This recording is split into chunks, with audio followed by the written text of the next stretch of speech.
నమస్కారం, నేను గీతాంజలి.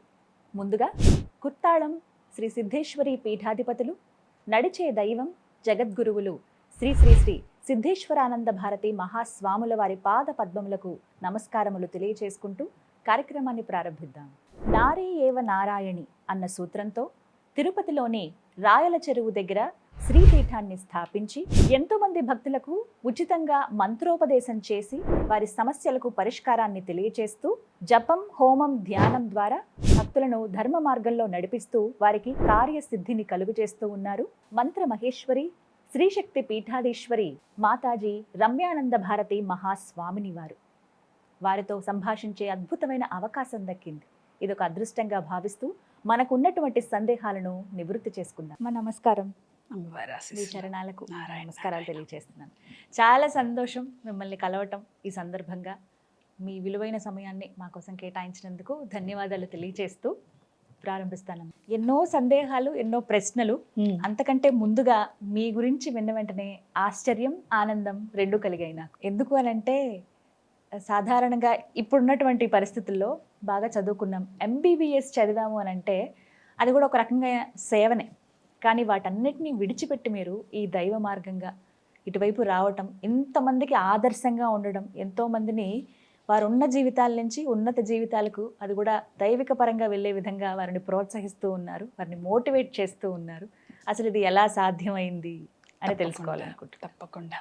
నారాయణ సమారంభాం శంకరాచార్య మధ్యమాం శ్రీ సిద్ధేశ్వర పర్యంతాం వందే గురు పరంపరాం. జగన్నాథుడైనటువంటి నారాయణకు, జగద్గురువైనటువంటి శంకరులకు, కుర్తాళ సిద్ధేశ్వరి పీఠాధిపతులు మా పరమ పూజ్య గురుదేవులైనటువంటి శ్రీ శ్రీ శ్రీ సిద్ధేశ్వరానంద భారతి మహాస్వామి వారి పాదపద్మములకు ప్రణమిలుతూ, మీరు అడిగినటువంటి ప్రశ్నకు సమాధానం నా ఈ స్థుతిలోనే వచ్చింది. కారణం ఏమిటి అనంటే, మా పూజ్య గురుదేవులైనటువంటి కుర్తాళం పీఠాధిపతులు సిద్ధేశ్వరానంద భారతి మహాస్వామి వారు నన్ను ఈ దీక్షను ఇచ్చి అనుగ్రహించారు, సన్యాస దీక్షను ఇచ్చి అనుగ్రహించారు.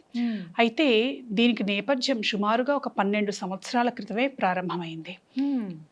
దానికి ఆ 12 సంవత్సరాల క్రితం తీసుకున్నటువంటి దీక్షకు బీజం చిన్నతనంలోనే పడింది.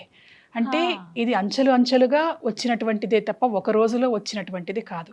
అయితే ఒక్క రోజులో వచ్చినటువంటి మార్పు ఏమిటి అనంటే, చిన్నతనం నుంచి మన ఇంట్లో తెలిసినటువంటిదే, అమ్మ ఎవరికైనా మొదటి గురువు. అమ్మవారిని పూజించటం, పండుగలప్పుడు వస్తే ప్రత్యేకంగా పూజలు చేయించటం, ఇవన్నీ జరుగుతూ ఉండేవి. మా గురువు గారు పూర్వాశ్రమంలో వారు బంధువులు.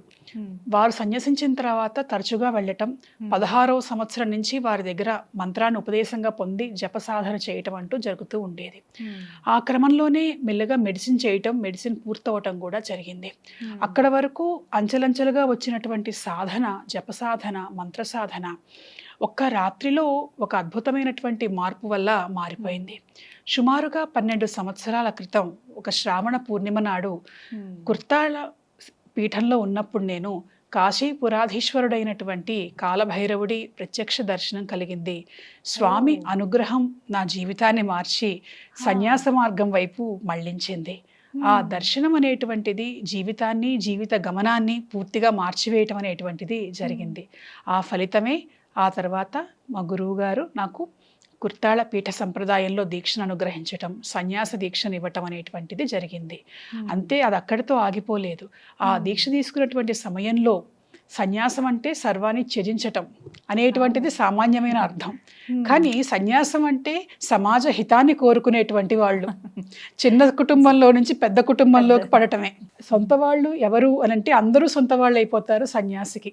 ఆ సమయంలో కాశీలో కానీ బృందావనంలో కానీ వెళ్ళిపోయి నేను తపస్సు చేసుకుంటాను, నా జీవితం అంతా అక్కడే నేను గడిపేస్తాను సాధన చేస్తూ అని అనుకున్నటువంటి సమయంలో స్వామివారు ఒక మాట చెప్పారు.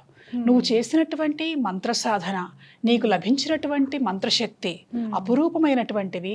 అవి నీ వరకు పరిమితం చేసుకోవటం కోసం పరమేశ్వరి ఆ శక్తిని నీకు అనుగ్రహించలేదు.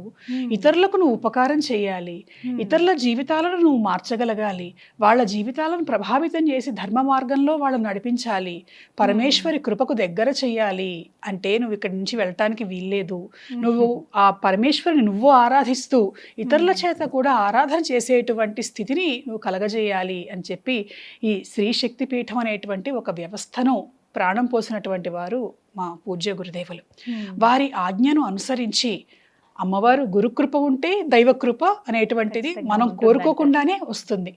వారి కృప వల్ల అమ్మవారు ఇచ్చినటువంటి సాక్షాత్కారం, అమ్మవారు ఇచ్చినటువంటి ఆదేశ ఫలితం, అమ్మవారు ఆమె స్వయంగా తనకు తాను వచ్చి ఇక్కడ నిలబడి ఈ శక్తిపీఠ వ్యవస్థను రూపొందించటం మాత్రమే కాకుండా ఆమె నిర్వహిస్తూ ఉన్నది. వేలాది మంది, లక్షలాది మంది భక్తులను అనుగ్రహిస్తూ ఉన్నది. అలా నా జీవితంలో అణువును కూడా గురుకృప, దైవానుగ్రహం ఈ రెండూ నడుపుతూ వస్తూ ఉన్నాయి. చాలా చక్కగా వివరించారు. ప్రతి ఒక్కటి కూడా అమూల్యమైనవి, అందరూ తెలుసుకోవాల్సిన విషయాలు. చాలా సంతోషం అమ్మా. విలువైన సమయం ఇది మా కోసం కేటాయించారు. అదృష్టంగా భావిస్తున్నాం. మీరు మళ్ళీ అవకాశం దొరకాలని కూడా కోరుకుంటున్నాం. తప్పకుండా వారి ఆశీస్సులు ఉంటాయి.